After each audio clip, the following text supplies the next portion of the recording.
Hey guys, Robbie K here, coming at you with another Robbie K movie review on a surprisingly Monday night, my first ever Monday night review. Now, tonight we've got a very interesting publicity stunt, so I'm very happy that Regal did it tonight. Not only because it reduces my movies that I have to watch this week and put it at an earlier time, but also because I got a really nifty cup with it, which unfortunately I don't have with me right now. Anyway, let's get started now with the rambling with tonight, Robin Hood, the newest remake to a classic legend and tale. But as always, before we get to it, we got to explain what we do for those who are new. So thank you first for joining me. Regardless, Robbie K's movie reviews starts with this. We talk about the trailer. Quick and dirty review is kind of the middle part, so you can get in and out. And finally, if you want to know all the details, stick around. We'll be doing the likes and dislikes at the end to give you a little more in-depth.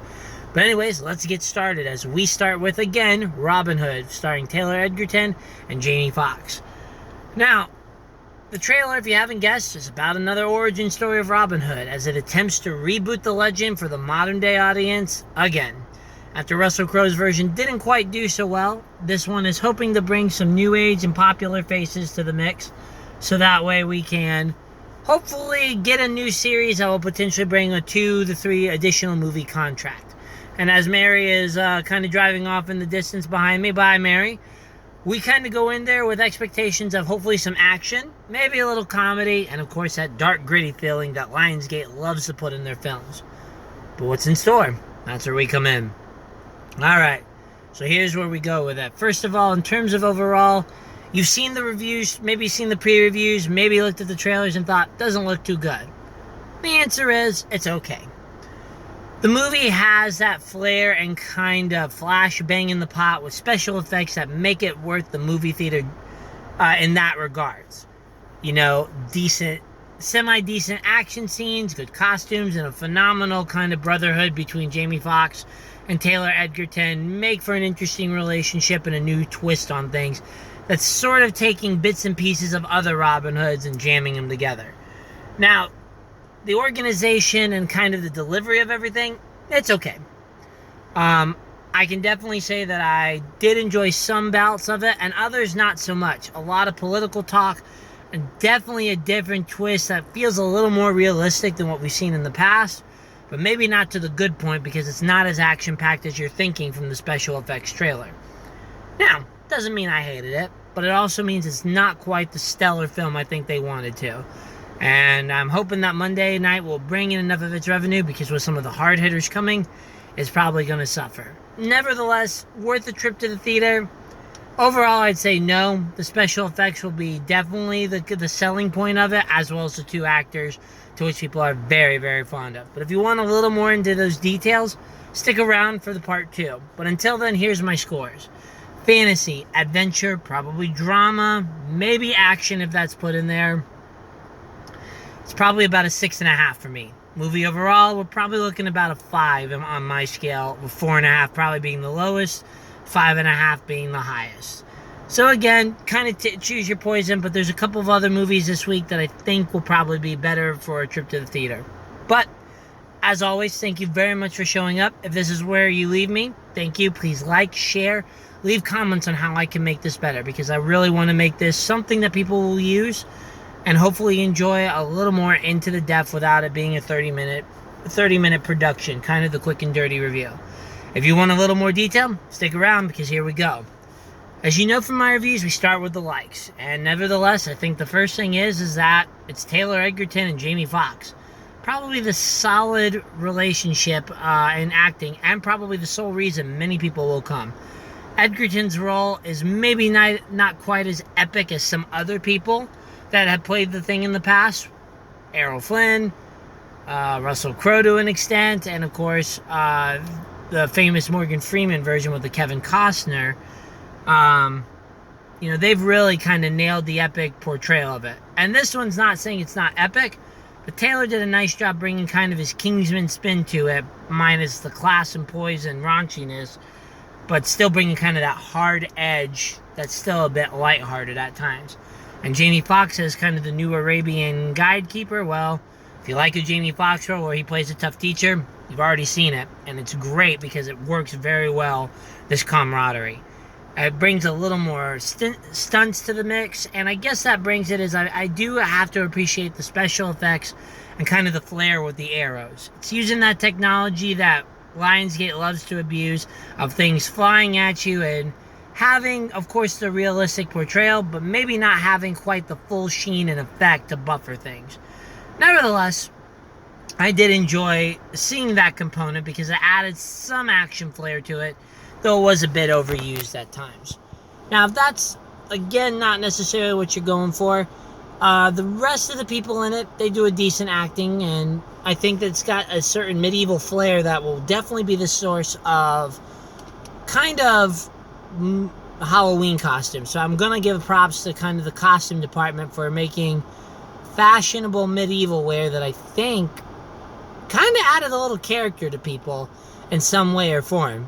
Though there's definitely some what looks to be Harry Potter themes to it for their motivation. Lionsgate, at least I'll say, will bring that aspect to the mix.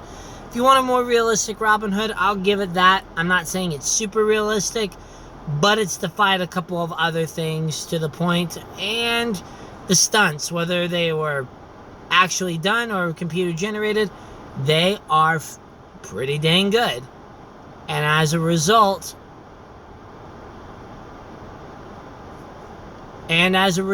it works. Now, in regards to kind of everything else that we have to do with it,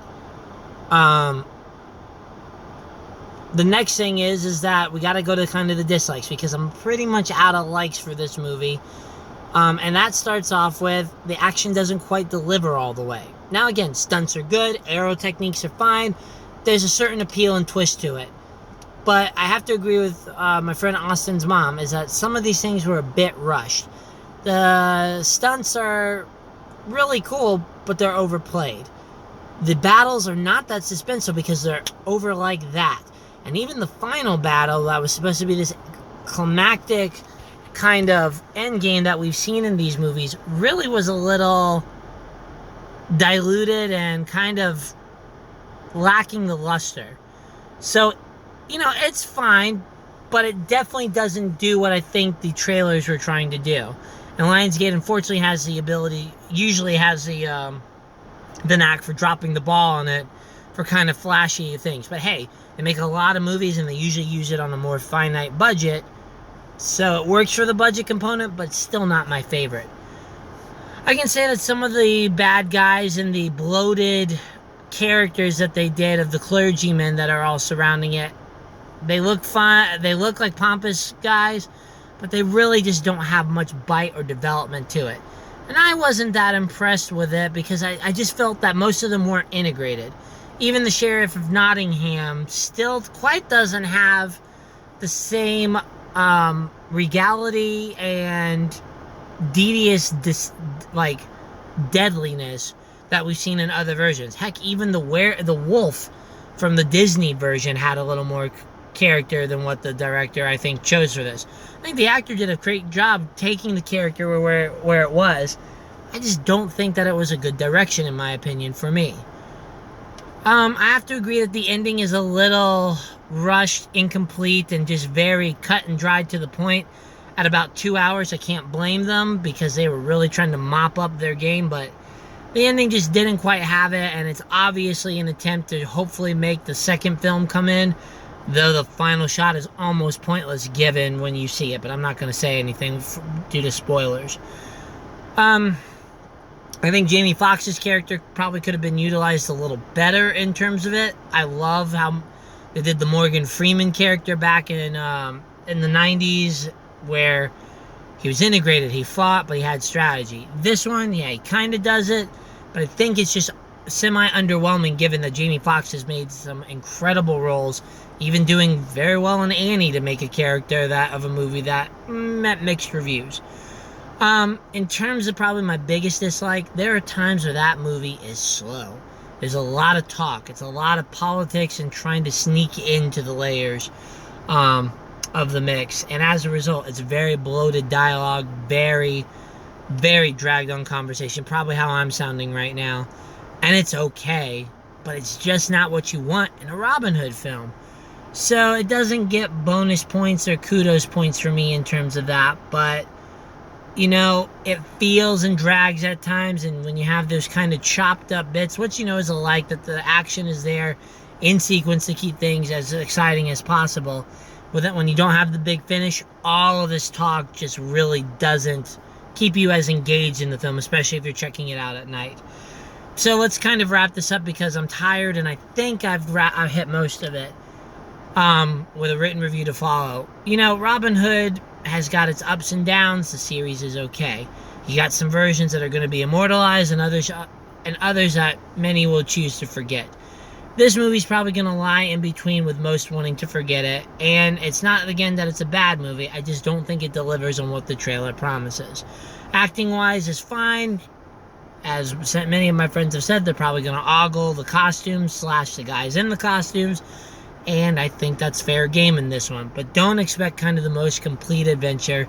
Get ready for that flashbang, choppy, just give you, spoon feed you actions, and try to add some inciting characters with a rushed conclusion at the end. Nevertheless, it's okay. You've heard my scores of 6, 6.5 in its respective category. Probably a 5 is where we're seeing it in movie overall, if not a 4.5.